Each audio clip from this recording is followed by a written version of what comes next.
Romanos 13.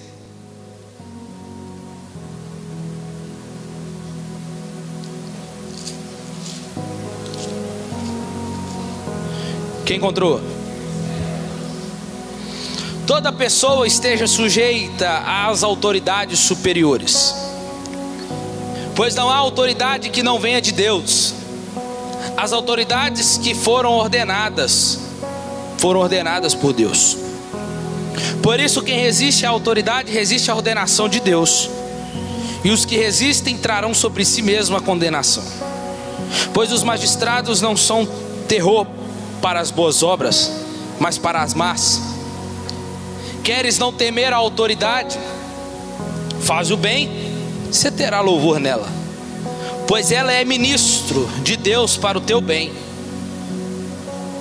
Mas se fizeres o mal, teme, pois não traz debalde a espada, pois ela é ministro de Deus, agente da ira para castigar o que pratica o mal. Portanto, é necessário que lhe estejais sujeitos, não somente por causa do castigo, mas também por causa da consciência. Por esta razão também pagais tributos, pois as autoridades são ministros de Deus, atendendo sempre a isso mesmo. Portanto, dai a cada um o que deveis: a quem tributo, tributo; a quem imposto, imposto; e a quem temor, temor; e a quem honra, honra. Somente até aí.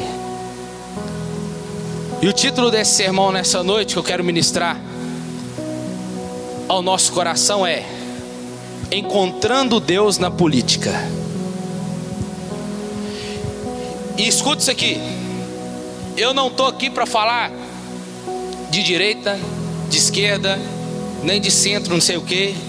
Não, estou aqui para falar sobre o que a Bíblia nos diz, porque vai chegar o dia em que eu posso ir embora tranquilo, porque um dos assuntos que tem mais na Bíblia depois do dinheiro é falando sobre o inferno e depois política. E nós, principalmente eu como pastor, eu tenho o dever de ensinar isso para vocês. Não politicagem, mas política. Não sobre candidatos em si, mas sobre a política em si. E aí com isso, eu tive o prazer de ler esses dois livros aqui. Meus livros é assim, tudo marcado: Política segundo a Bíblia, Princípios de todo cristão que deve conhecer, do Wayne Grudem, um autor americano. E esse aqui que eu terminei, fiz hora para terminar: Contra a idolatria do Estado, o papel do cristão na política, Franklin Ferreira, um pastor batista de São Paulo. Depois, se você quiser tirar a foto, então, os dois aqui dá R$70. Então, tudo isso por quê? Porque eu era uma das pessoas que era um assunto que eu não gostava. Falava assim: eu não gosto desse trem, não. Política é comigo não gosto de conversar desse trem, não gosto de saber de nada. Só que a gente precisa aprender para poder falar. Então eu deixei me abrir para poder aprender. Então a simples menção da palavra política já nos deixa, ou deixa alguns aqui nessa noite já nervoso. Mas é por falta de ensino e falta de conhecimento. Infelizmente isso se deu por quê? Por causa de algumas coisas que aconteceram. Por falta de ensino, por falta de interesse também das pessoas em querer aprender e ser levado por qualquer um. No caso nosso, muitas das vezes é a falta de interesse em aprender. E no caso meu, que estou aqui como pastor, é a falta de querer ensinar os membros. Vocês nunca vão ver aqui falando sobre partido, vocês nunca vão ver aqui eu falando sobre candidato. Eu sou apolítico acerca disso. Mas o que a Bíblia diz sobre isso, vocês vão ver eu falando. Mas já quero aqui começar falando que política é diferente de politicagem. Politicagem é acerca de interesse, é quando está por trás de interesses pessoais, troca de favores ou realizações. Agora a palavra política denota a vida da cidade e as responsabilidades do cidadão. Está relacionado à nossa vida dentro da sociedade. Nesse aspecto, política é a arte de viver em comunidade. Logo, o sentido restrito a nós é a arte de governar. E infelizmente muitos de nós temos pavor só de ouvir falar sobre política. Quantos de nós nos desliga a televisão lá na hora que começa aquela porqueira? Isso tem levado muitos de nós à indiferença, à omissão, ao conformismo. E muitos de nós como cristãos repudiando, dizendo que isso não é de Deus, que isso é pecado. E um dos principais meios pelo qual o mundo poderia ser feito um lugar melhor para se viver. Política não é acerca de partidos. Política é o poder e a capacidade de um sujeito determinar as ações dos outros. Mas todos nós fazemos política, sabia? Nós somos um ser político. Por que diga uso terno? Não.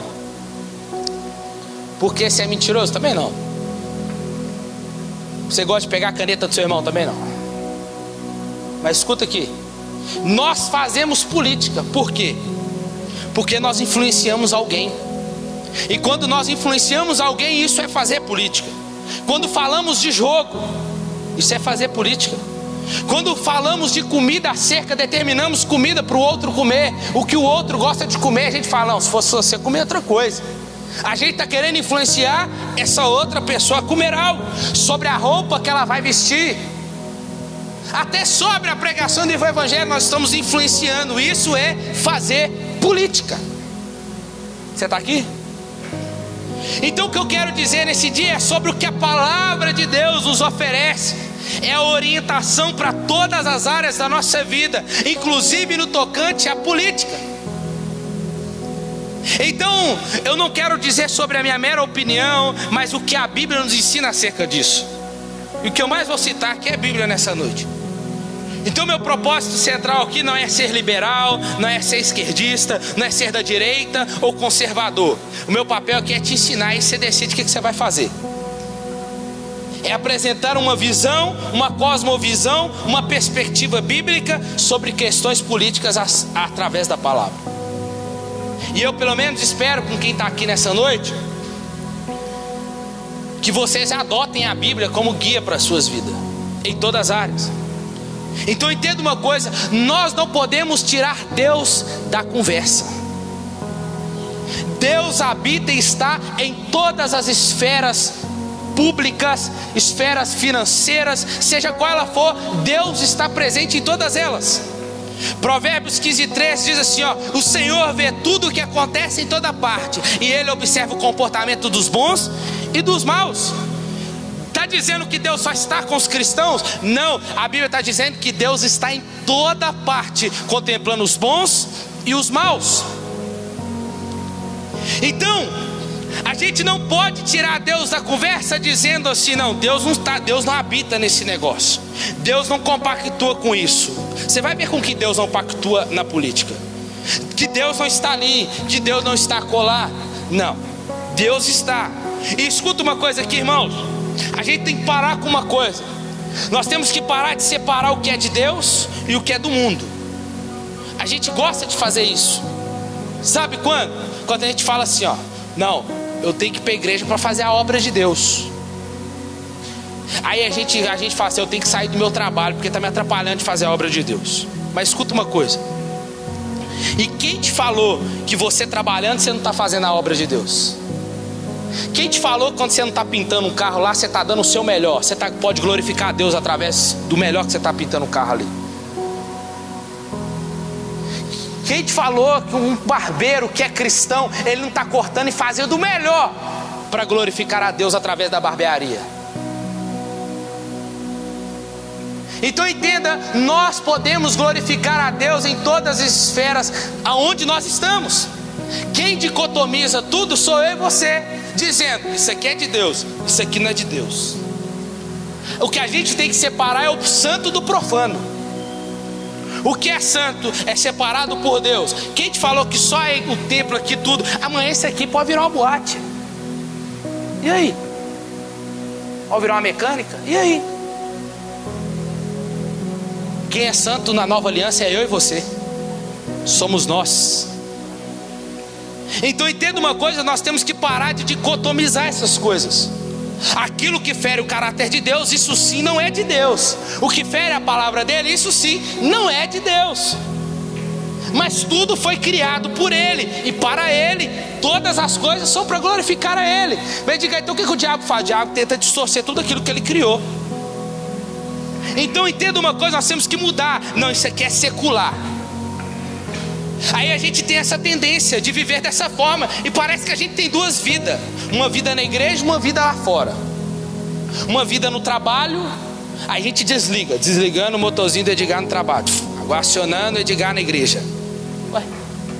Sendo que eu posso glorificar a Jesus no meu trabalho. O dentista, quando ele tá desde o atendimento dele até a finalização do atendimento dele, ele deu o seu melhor. Se ele está fazendo para Deus, ele está glorificando a Deus naquele trabalho dele. É isso que a gente tem que entender. A mulher, eu falei isso de manhã, a mãe que não trabalha, mas ela cuida da casa, ela cuida do marido, ela educa os filhos, ela faz o melhor que ela pode. Ela glorifica muito mais a Deus do que muitas das vezes a mulher que não faz para Deus lá fora. Você sabia disso? Então você está sabendo. Ela pode fazer, porque ela tem valor em si. Ela pode glorificar a Jesus. Você já lavou um prato para glorificar a Deus? Principalmente os homens. Já lavou o banheiro? Eu vou lavar, vou dar o meu melhor, como se estivesse fazendo para Deus aqui. Se você não faz isso, começa a fazer. Começa a fazer para você ver. Porque, irmãos, não existe duas vidas, existe uma a qual eu e você devemos glorificar Deus em toda ela, em todas as áreas. Então a gente tem que parar e tirar Deus dessa caixinha que nós colocamos Ele. Tem um livro que chama do Tim Keller, Fé e Trabalho. Depois você lê lá. Então o nosso foco está na palavra de Deus, somente nela, e ela é a nossa regra de fé e prática. Agora, se você trabalha só para você ganhar dinheiro, esquece, Deus não tem sido glorificado na sua casa. Deus não tem sido glorificado. Se você está fazendo na sua casa só porque é a sua obrigação para fazer, então melhor você não fazer. Para. É melhor você fazer. Vou dar o meu melhor, vou fazer para Deus. Vou cuidar do meu marido porque a Bíblia manda a gente cuidar. Eu vou cuidar, vou fazer o meu melhor. Eu vou educar os filhos porque a Bíblia manda eu educar. Então eu vou ser a melhor mãe que ele pode ter. Eu vou ser o melhor pai que ele pode ter. É isso que a Bíblia nos ensina. Eu vou ser o melhor funcionário. Os nossos filhos cristãos que aqui estão, eles têm que ser os melhores no mercado de trabalho, irmãos. Porque eles não estão fazendo para o homem ver, eles estão fazendo para Deus ver. Então instrua seu filho a fazer isso. Então, quando nós encontramos essas boas novas, são colocadas em prática, promovem esperança, mudanças benéficas para todos nós, quando são aplicadas. Para os que anseiam justiça, para os oprimidos, para aqueles que desejam paz, para jovens e velhos, fracos, poderosos, ricos e pobres. Serão boas novas para todos que trilharam os caminhos maravilhosos da liberdade. Um governo sensato que a Bíblia nos ensina. Os princípios e ensinamentos da Bíblia contêm sabedoria proveitosa para todas as nações e para todos os governos. Então a pergunta para nós é: você crê na Bíblia? Sim ou não? Você crê que a Bíblia é a palavra de Deus? Que ela tem poder para transformar a sua vida? Que ela tem poder para transformar o seu bairro, a sua cidade, a nossa nação? Sim ou não? Ela tem. Então entenda, a Bíblia, que é a palavra de Deus, ela é investida de autoridade de Deus e da autoridade de Jesus Cristo. Então a nossa postura em relação a ela, ao governo, às autoridades, deve basear no ensino de toda a Bíblia. Mas e diga, a Bíblia traz algum ensinamento a respeito de como nós devemos proceder? Sim. E de como nós devemos votar? Sim, também. A igreja deve exercer influência na política? Sim, também. Aí, olha o que Provérbios 11:14 diz: um governo onde faltam homens sábios destrói uma nação, mas se há conselheiros prudentes, o povo vive em segurança. Qual que é a nossa conselheira? A Bíblia. Quem esteve diante do rei Nabucodonosor? Daniel. Quem esteve diante de Faraó lá no Egito? José. E o povo prosperou por causa dos conselhos da palavra de Deus. Por isso, irmãos, estou aqui nessa noite Então não tem como nós excluirmos o governo, a política, da religião. Entenda, a vida pública humana é feita de escolhas humanas, pelas quais os seres humanos são responsáveis. Assim, nesse sentido, tudo o que acontece na esfera pública é uma questão de ação da nossa escolha e da responsabilidade moral humana. Então, no entanto, a Bíblia coloca isso tudo debaixo do governo de Deus. E a Bíblia nos apresenta dois paradoxos aqui: que os seres humanos, nós somos moralmente responsáveis por suas escolhas, ações e consequências públicas delas. Todavia, Deus a mantém o controle soberano sobre os resultados finais e sobre o destino delas. As nossas escolhas, elas estão submissas ao Senhor. Porque a gente pode até escolher errado, a gente pode até fazer trem errado, mas Deus, vocês vão aprender aqui daqui a pouco, que Deus pode usar a nossa escolha errada para punir a nós, mas Ele quem vai dar a cartada final vai ser Ele lá na frente. Como Ele fez com Israel, usando Nabucodonosor, como Ele fez o rei Tiro, como Ele fez com o faraó. Deus pode fazer isso. Nós vamos ver daqui a pouco aqui. Então o que nós vemos aqui em Romanos 13? Que a autoridade governamental é serva de Deus para o nosso bem. A Bíblia diz em 1 Pedro 2,13: pelo amor que vocês têm ao Senhor, obedeçam a todas as leis do governo, aquelas que são do rei como chefe de estado, e aquelas que são dos oficiais do rei, pois ele os enviou para castigar todos que fazem o mal e louvar aqueles que fazem o bem.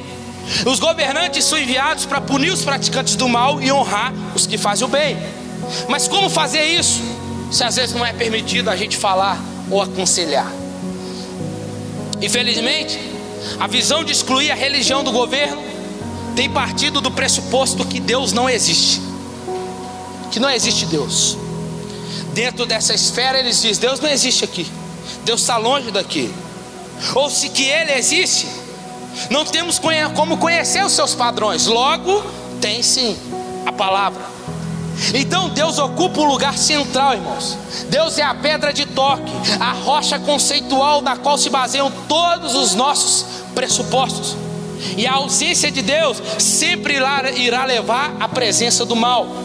A tendência de querer excluir a religião do governo, eliminar Deus de todo o país, qualquer que tenha uma noção de padrão moral, ético e absoluto, ou alguma maneira ou noção de tentar destruir o que faz distinguir o que é certo e errado, é o que eles querem fazer. Aqueles que são governantes e praticam o mal, eles querem excluir Deus dessa esfera. Por quê? Porque eles não querem nada dizendo o que é certo e o que é errado, e o que é errado é errado. Eles não querem isso.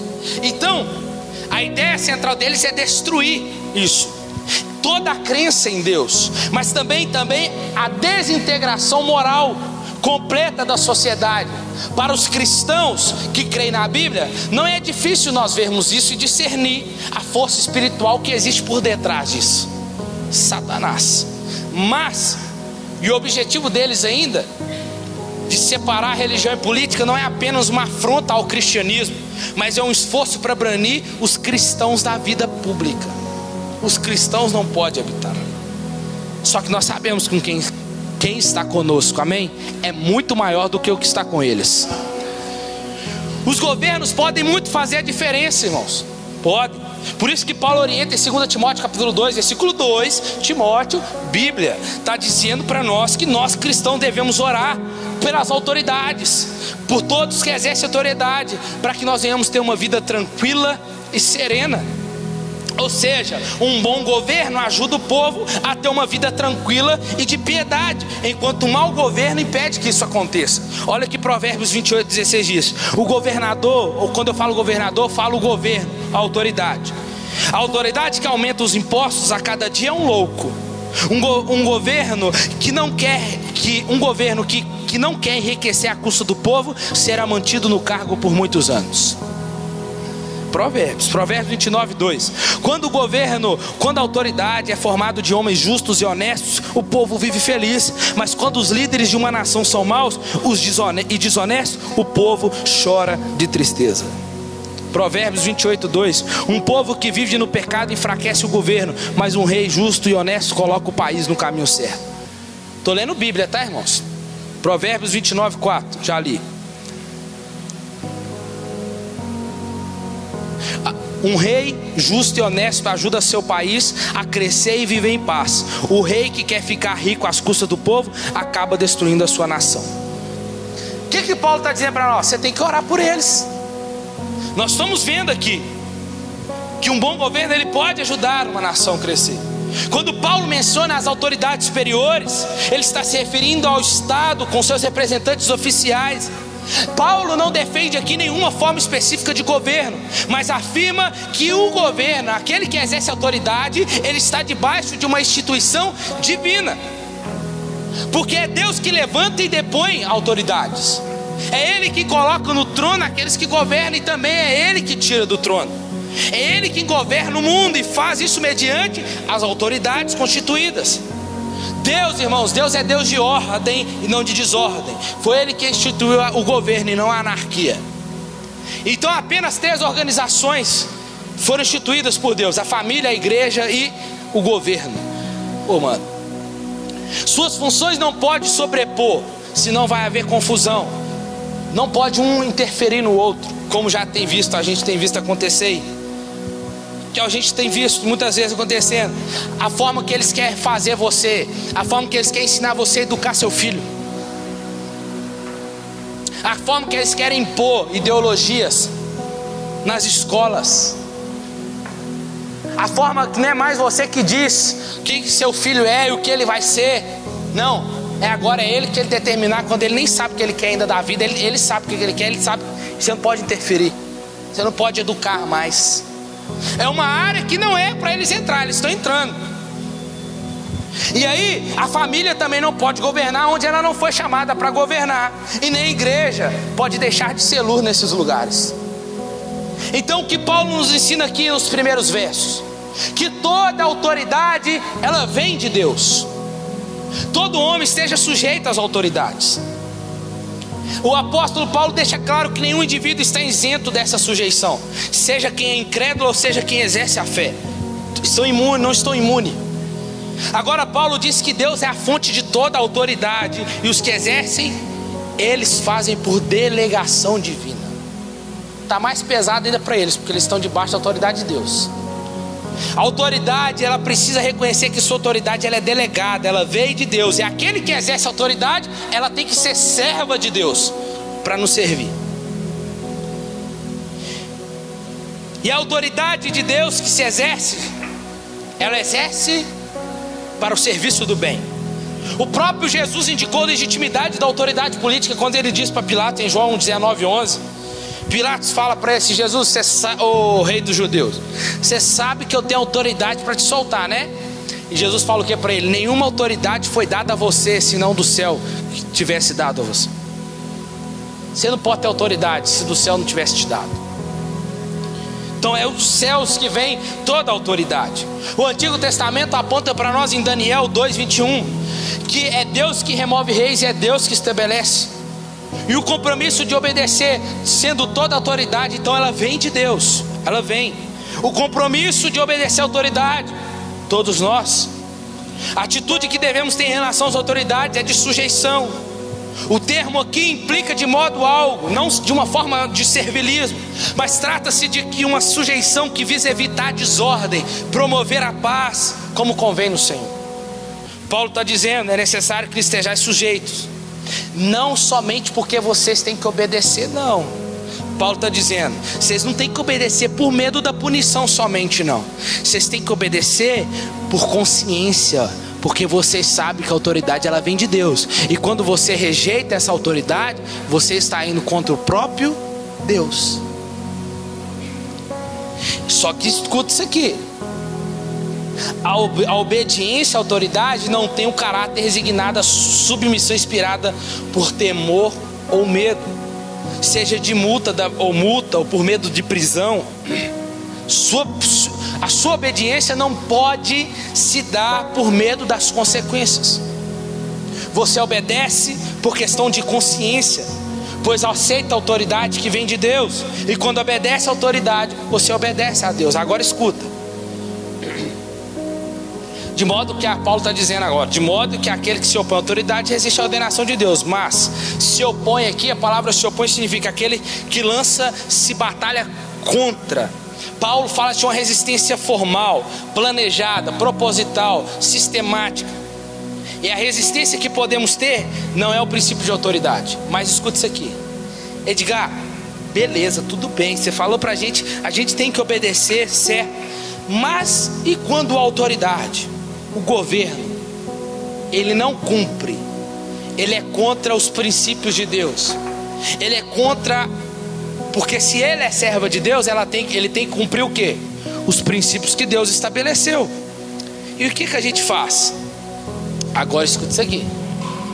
Quando este deixa de ser ministro de Deus para fazer o bem, e deixa de punir o mal, quando oprime, quando este se corrompe, quando torce as leis, ou elabora leis injustas de opressão, quando cria meios, instrumentos para espoliar os fracos, quando suborna os tribunais, quando arrebata o direito do inocente, quando ama o luxo e esquece a fome e a miséria, quando promove a idolatria e induz o povo a se desviar, quando colabora com a depravação moral e o desbarrancamento da virtude, então esse governo precisa ser alertado. Precisa ser alertado como João Batista fez com Herodes, quando estava deitando com a mulher lá, que não era dele. Como Amós alertou Jeroboão, estou falando de Bíblia, Jeroboão.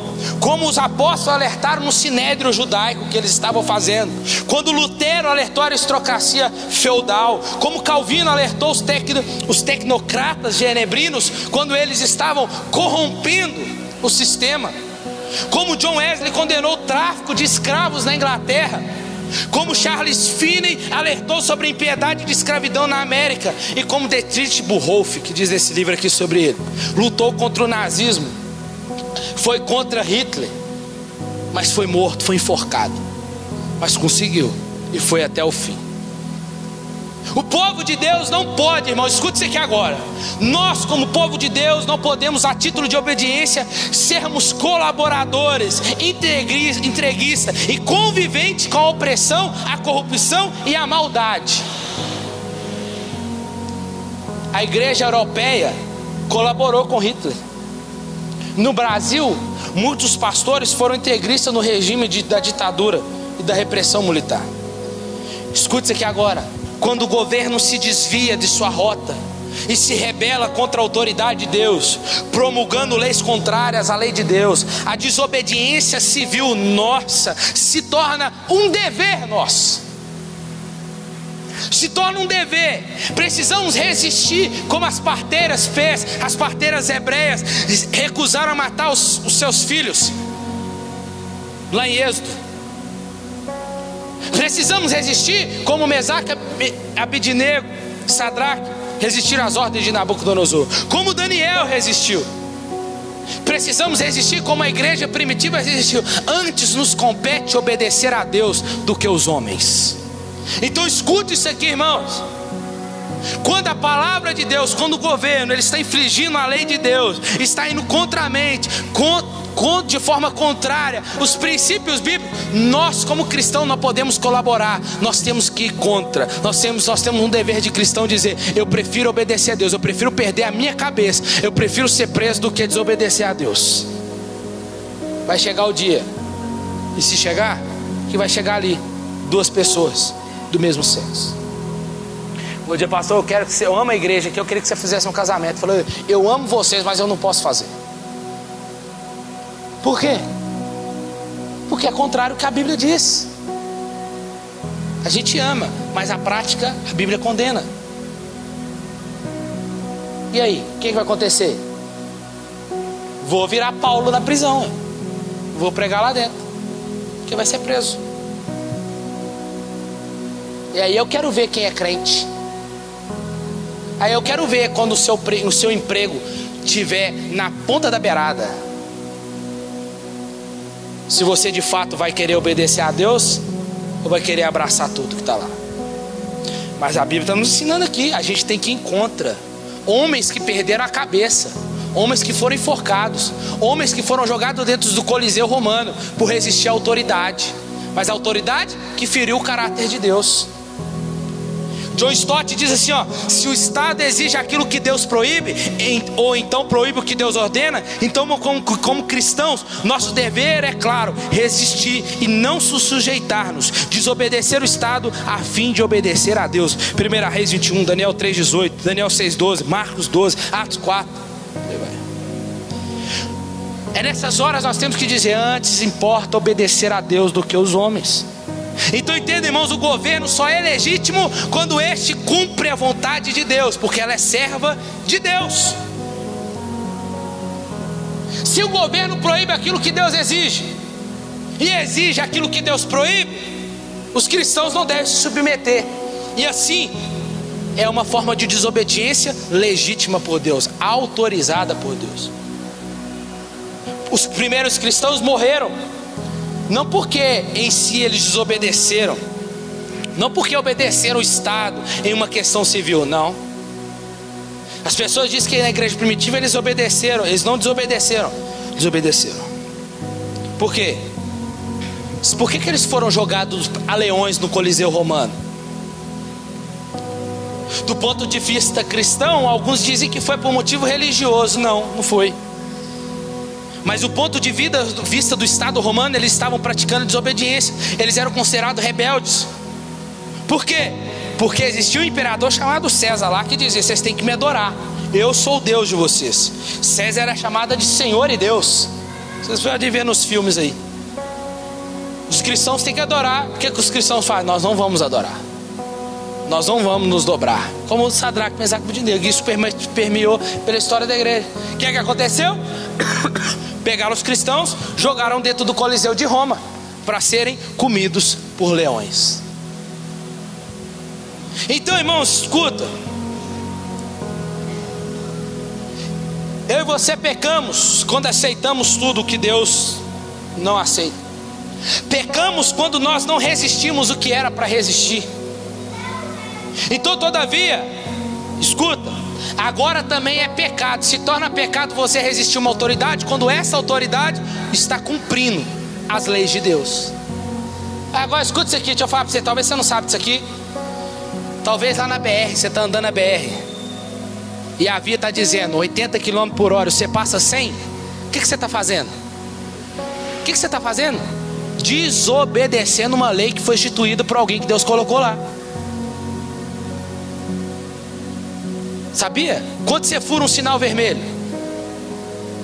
o que acontece? Você dá sorte de não bater. Se bater, você não precisa de Deus misericórdia, não. Punição do seu pecado, porque você infringiu uma lei. Sabia? Toda autoridade foi instituída por Deus, e toda lei está debaixo de alguém que foi colocado por Deus lá. Então logo, a gente está pecando. Eu fui alvo do meu pecado já. Parei no lugar errado onde podia parar. Cheguei lá, cadê o carro? Em cima do guincho. Pedi para descer, porque eles podem descer, mas ele falou, não vai descer não, porque está com o documento atrasado. Quem foi errado? Eles ou eu? Eles estão fazendo o quê? Cumprindo a lei.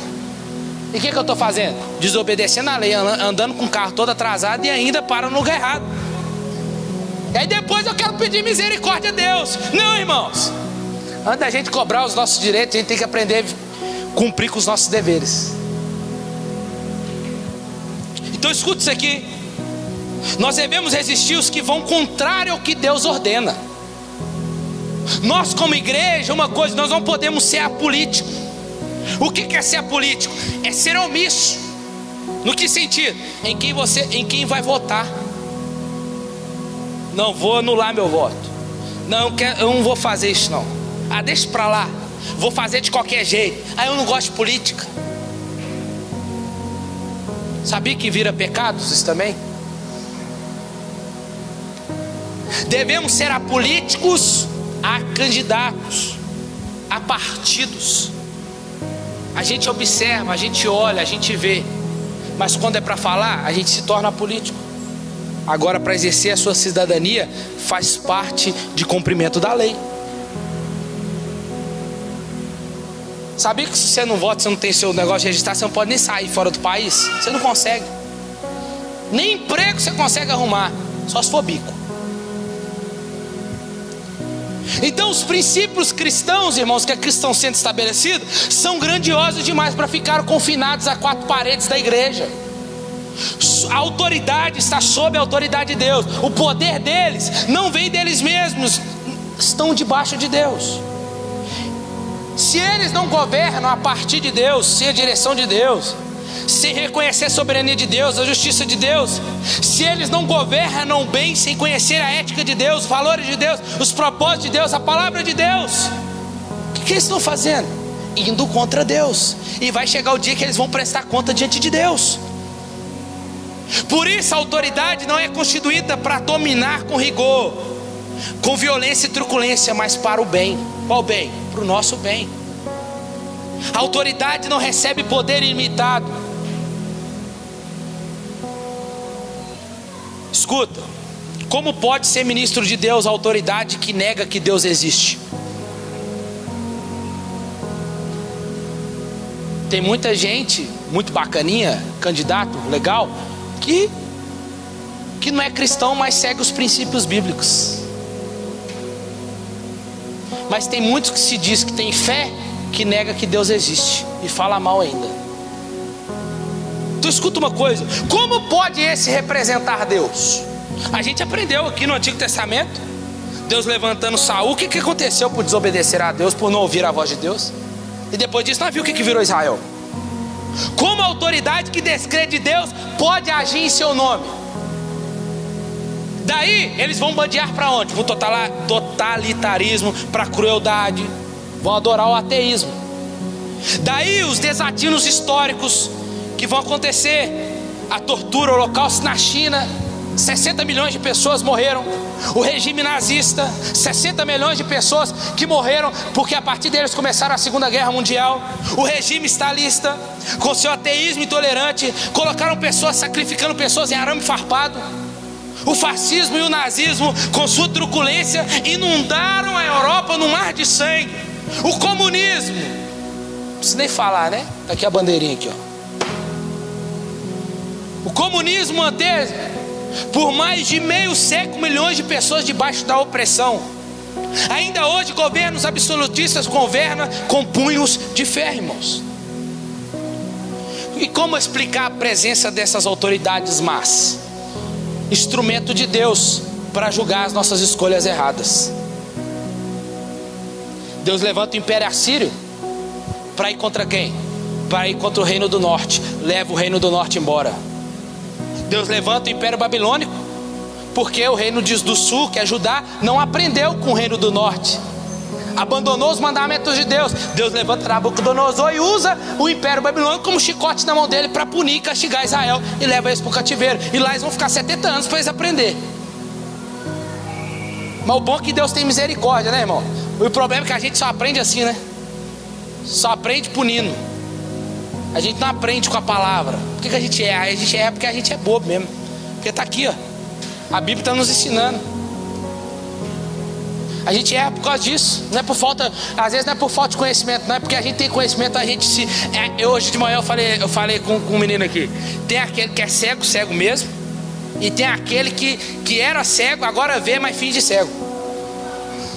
Que não quer ver. E aí, escuta isso aqui. Calvino diz que por nossa culpa, um mau rei, ele pode ser um açoite na mão de Deus. Oséias 13:11.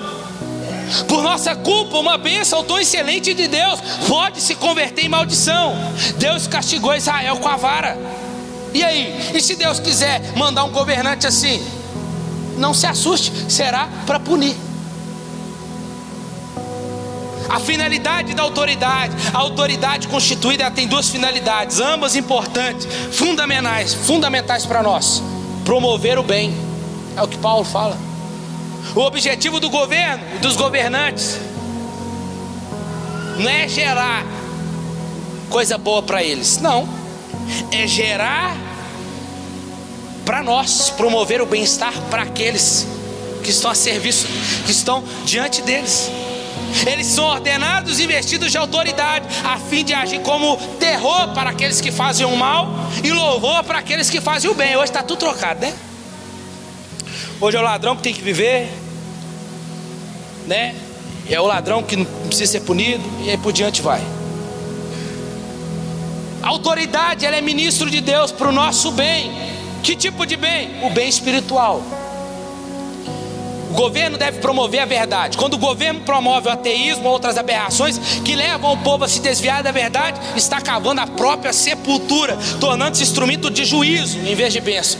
É por isso que o salmista vai dizer que feliz é a nação cujo Deus é o Senhor. Para promover o bem político. O objetivo do governo não é promover, o objetivo nosso não é promover o bem para os governantes. É ao contrário, é eles que têm que promover o bem para nós. Estabelecer justiça, defender a liberdade, coibir os preconceitos, defender os mais fracos. O governo tem de ser padrão de honestidade, irmãos. Não pode ser corrupto, imoral e parcial. É isso que a Bíblia está dizendo. O bem social tem compromisso de promover dignidade humana, estabelecer justiça social. O bem econômico, o governo tem que valorizar o homem e o trabalho, remunerando com justiça para que todos venham viver dignamente. O bem moral, o governo deve estimular e promover um alto nível moral no povo, irmãos. Escute isso aqui. É responsabilidade deles promover um bem moral. O que nós estamos falando? Disso aqui, ó. De moral, o povo deve voltar a ter moral. Não é moral, eu tenho a moral. Não, não é isso não. É a moral de ser alguém. É a moral de saber que, tipo assim, está ali uma mulher honesta, trabalhador, um homem trabalhador, né? Que vive aos valores da família, que compactua com isso. Não, hoje não. Por isso que encontrar é imoral, a imoralidade que está aí, ó, imperando. Então escuta, o patrocínio da cultura imoral está destruindo o nosso povo. Os grandes reinos e nações do passado caíram não por forças externas, mas por debilidade interna. Uma nação nunca é forte se os valores morais que a sustenta estão entrando em colapso. Os historiadores dizem que o Império Romano só caiu nas mãos dos bárbaros porque eles já estavam podres por dentro. Olha que lindo. Caiu porque estava tão lindo, mas porque já estava morto por dentro. Nosso dever para com a autoridade, eles precisam promover. Eles promovem, muitos deles promovem com uma mão e toma com a outra, dizendo que fez alguma coisa para nós. E o problema muitas das vezes somos eu e você, porque a gente já chega diante dele e fala assim: o que você vai me dar? Aí eu voto no C, o que você vai me dar? Para com isso, irmão. Valoriza o que você tem na sua mão. A partir de hoje você não vai jogar mais voto só fora, não. Deus está te vendo. Deus está te vendo quando você fala no dia 2 de outubro, quando você entrar naquela cabine, Deus está te vendo lá. E o que acontecer será a consequência do que eu e você estamos lá, ó, apertando o dedinho. E o que há de vir virá, e não vai tardar. Então escuta uma coisa. Nosso dever para com a autoridade que Paulo fala: pagar tributos. Somos ministros de Deus, atendendo constantemente a esse serviço. Pagar a todos que lhe é devido. A quem é tributo, tributo. Quem é imposto, imposto. Quem honra, honra. Nós somos cidadão de dois reinos, irmão: cidadão do céu e cidadão da terra. Devemos obediência ao Estado, logo obediência a Deus. Sua obediência ao Estado é delimitada por sua obediência a Deus. As obrigações do cristão para com o Estado são estabelecidas por Deus. É o próprio Deus que nos ordena pagar o Estado, tributo, imposto, tratando as autoridades com respeito. Você tem que pagar, irmão. Você tem que pagar. O que eles estão fazendo ou deixam de fazer, aí é problema deles com Deus. Mas o nosso dever é pagar. Comprou? Paga. Pediu emprestado? Paga. Usou a luz? Paga. Por quê? Qual que é a punição? Corte. Qual que é o fruto do pecado? Eu esqueci, estou até sem voz já. Miau. Então escuta. Todo cristão então deve acatar de bom grado as suas obrigações tributárias, pagando completamente suas dívidas, tanto no nível nacional como local. Tem que terminar.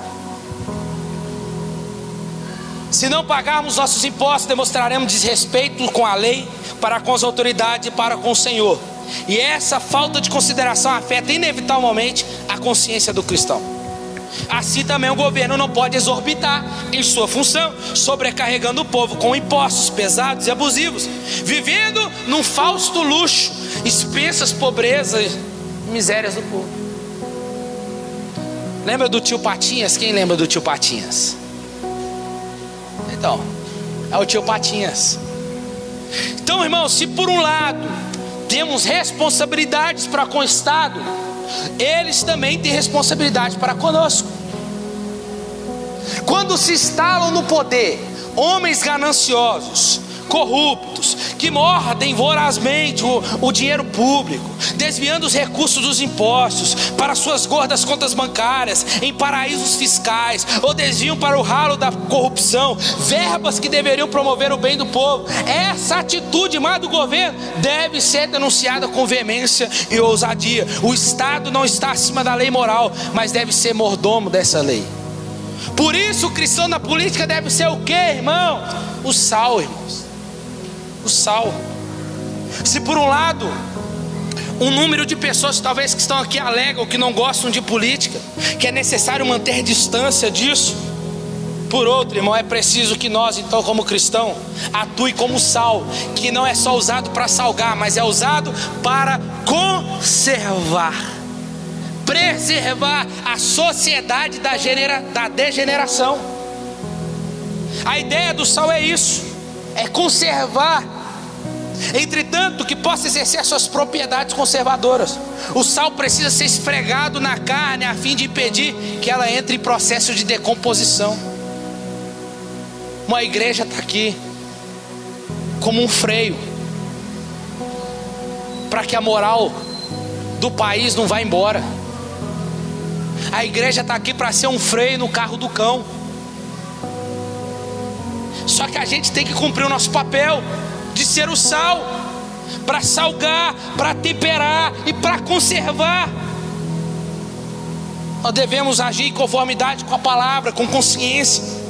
Um cidadão então deve ter, portanto, fidelidade ao país em que vive, independente do tipo de estrutura política, social e econômica, desde que essa vontade não choque com a vontade de Deus.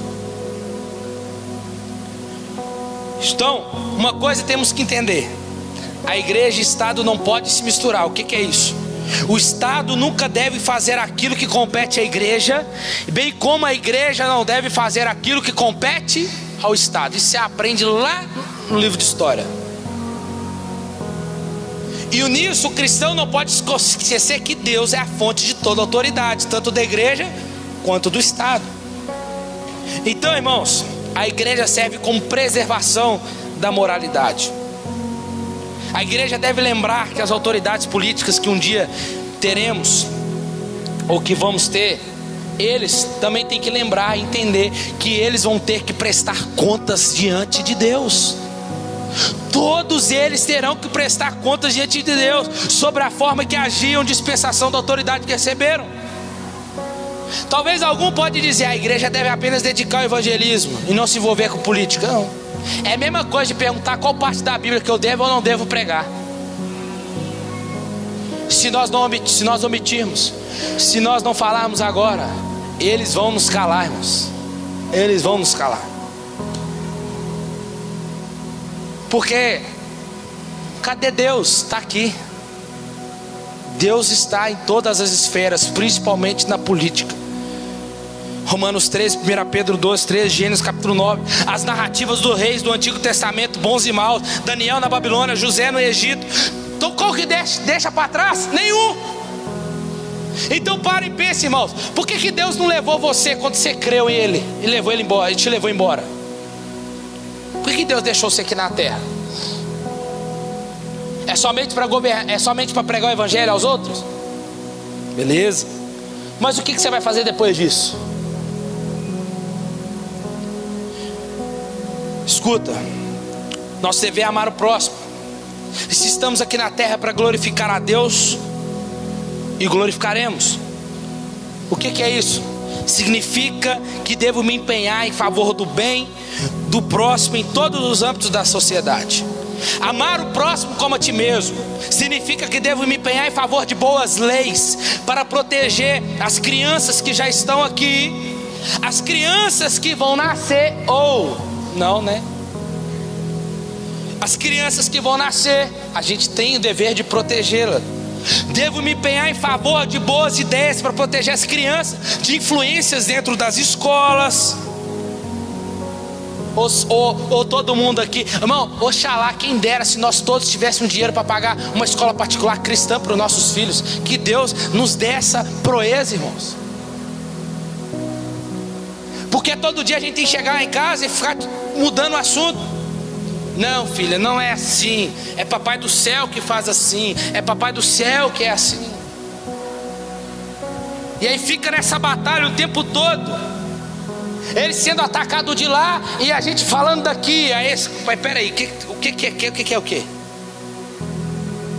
É por isso que a gente tem que saber o que a gente está fazendo, irmão.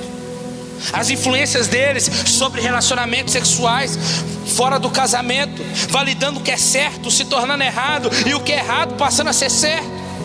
E um dos motivos pelo qual Jesus nos deixa aqui é para que nós venhamos glorificar a Ele, trazer o bem às outras pessoas em todas as outras áreas da vida, votando corretamente, principalmente.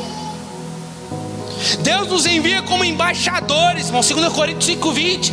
Embaixador, ele está aqui, nós estamos aqui, mas não somos daqui, nós somos representantes dele lá. Nós somos, Paulo disse que nós somos a carta de Cristo, que nós temos que ser lidos por eles, e não sermos aqueles que vamos compactuar com o que eles dizem. Então nós devemos ser a favor da justiça pelos valores bíblicos, assim como Daniel diante de Nabucodonosor, assim como João Batista diante de Herodes, Paulo diante do governador Félix. Atos capítulo 24, 25. Paulo vai pedir conta para ele, fala assim: pera aí, o que você está arrumando aí? A sua conduta não está de acordo, não. Ele foge de Paulo. Os profetas Ezequiel, Abacuque e Sofonias, Deus usando homens para aconselhar, para ver se ouvem a sua voz, os seus conselhos, para ver se tudo vai bem. Porque se um bom governo vai bem, o povo também vai bem. Mas se o rei, o governo não sabe ouvir a Deus, logo o povo também vai perecer. Os valores bíblicos, irmão, não é somente para os cristãos, são para todos que acreditam na família, na vida, na justiça, no bem, na comunidade, no serviço ao próximo, no repúdio à defraudação. Isso tudo a Bíblia trata, e não precisa nem ser cristão para saber. Isso é princípio. Que muitos de vocês que não eram cristãos, seu pai, sua mãe zelou por isso por você lá atrás. Então o que falta nos governantes são valores, e valores de padrões bíblicos. E o que a gente não pode fazer? Fazer a nossa religião descer a goela abaixo. Isso não pode. Não omitir, ficar em silêncio quando eles estão querendo acabar com a igreja. Não usar a política para evangelizar em si. Entender que a nossa salvação não está em homens e em nenhum governo. Amém? Os nossos políticos lá que a gente quase mata o outro lá, muita gente aconteceu aí, eles não são os nossos redentores, eles não são os nossos salvadores, amém? Não foi eles que são capazes de morrer por vocês. Você tem que entender isso. Aí que eu lembro vocês dos dois paradoxos. Temos a responsabilidade de escolher e fazer o certo, mas entendendo que a nossa escolha vai resultar em alguma consequência. Não esqueça disso. Então, irmãos, uma coisa é a gente tomar cuidado. Que a gente às vezes a gente diz: não, esse governo eu confio. Não, a nossa confiança tem que estar em Deus. Seja quem estiver lá. Uma coisa é tomar cuidado para que a política não tome lugar no seu coração no sentido de Deus. E esse passa a ser o meio de salvação. Para a gente tomar cuidado, sabe por causa de quê? Lembra de Barrabás? Não queria subverter a ordem da Judéia por meio de uma ação violenta. Hoje não é diferente, pois muitos de nós escolheríamos Barrabás em lugar de Jesus. Isso aconteceria justamente por aceitarmos facilmente que o Estado, o governo, ou o partido, ou o candidato seja o nosso redentor. Isso é idolatria. Aí a gente tem que tomar cuidado também. Uma coisa é certa: o Evangelho ele é poder para transformação social, sem dúvida. Por meio do Evangelho, pode transformar vidas, resultar bairros transformados, escolas transformadas, em negócios transformados. Logo, não é natural que o Evangelho também pode resultar em governos também transformados para a glória de Deus. Bons governantes podem influenciar uma nação uma boa conduta, enquanto o governante perverso pode incentivar e promover toda espécie de conduta perversa no meio do povo. Provérbios 28:16. A autoridade que aumenta os impostos cada dia é um louco. O governo que não enriquecer a custa do povo será mantido no cargo por muitos anos. Deuteronômio 1:13. Assim escolham de cada tribo homens inteligentes, experimentados, compreensivos, para serem nomeados como chefes. Irmãos, nós não temos que só hoje, porque esse assunto é grande, a gente podia fazer uma série aqui, mas eu não quero ficar falando isso tudo. Nós como cristãos fazemos algo. Às vezes a gente acha que o mundo está tão perdido que a gente fala assim: não vou fazer nada não, deixa isso pra lá, já está perdido mesmo. E a gente acaba se concentrando só na nossa vida espiritual. E a gente acha que as outras coisas é maléfico, estranho à igreja, como dicotomizar, que eu já falei para vocês. Não há porquê lutar politicamente pelo mundo, pois é porque ele vai terminar em um caos. Não, irmãos, a gente vive assim, mas não pode. Temos que viver sem se apegar às coisas dessa terra. Mas enquanto nós estivermos aqui, nós vamos prestar conta a Deus. Até a forma que nós vivemos aqui, temos que cumprir com os nossos deveres de forma correta, que glorifique a Deus. Então o que a gente tem que fazer? Nós devemos orar pelas autoridades constituídas, porque eles foram constituídos por Deus. O cristão deve ser um bom cidadão e se submeter às autoridades. O cristão deve se opor às autoridades que são contrárias às palavras de Deus, quando o Estado proíbe o que Deus exige. E é importante que tenhamos uma visão correta sobre política. Edgar, então beleza. Como podemos crer profundamente na soberania de Deus? Como que sobre a história, ao trabalharmos para influenciar as leis e a política da nossa nação? Precisamos crer naquilo que Deus diz a respeito do seu governo, sobre as nações, e ter firme certeza e paz em nosso coração que isso é verdade. Deus governa os governantes e o destino da nação. Está cheio de texto aqui, só que eu não vou ler não. Deus realizará os seus bons propósitos na terra. A igreja não vai ser destruída e nem ser derrotada. Os planos de Deus para toda história.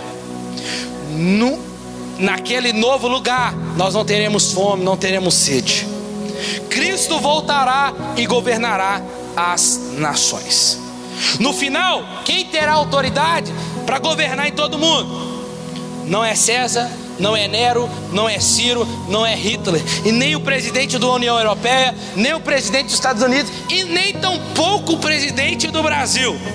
Mas se um dia, Apocalipse 11:15, porque bem nessa hora o sétimo anjo tocou a sua trombeta e houve vozes altas bradando no céu: o reino deste mundo agora pertence ao nosso Senhor Jesus Cristo, e Ele reinará para todos sempre. A nossa esperança não está em governos humanos, a nossa esperança está em Jesus Cristo. Amém, irmãos? Então fica de pé no seu lugar aí. Deus nos chama assim, irmãos. Deus não costuma transformar o mundo de forma miraculosa.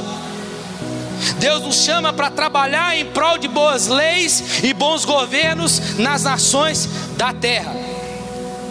Porque o governo civil é um dos principais. As nossas vidas é o meio pelo qual Deus usa para refrear o mal nesse mundo. Então precisamos ter duas coisas: fé em Deus e trabalho árduo, porque isso não é contraditório. Deus opera por meio das nossas ações, de modo a realizar o bem no nosso mundo e promover o avanço do seu reino. Aí depois a gente vai poder dizer: combati o bom combate, acabei a carreira e guardei a fé. O que é isso? Viver de forma digna glorifiquei a Jesus em todas as áreas, fiz o que era correto, posso descansar em paz. E aí, encontrou Deus? Ele se faz presente em todas as áreas. Não há um lugar que não é preenchido por Ele. Amém? Feche seus olhos, coloca a mão no seu coração aí.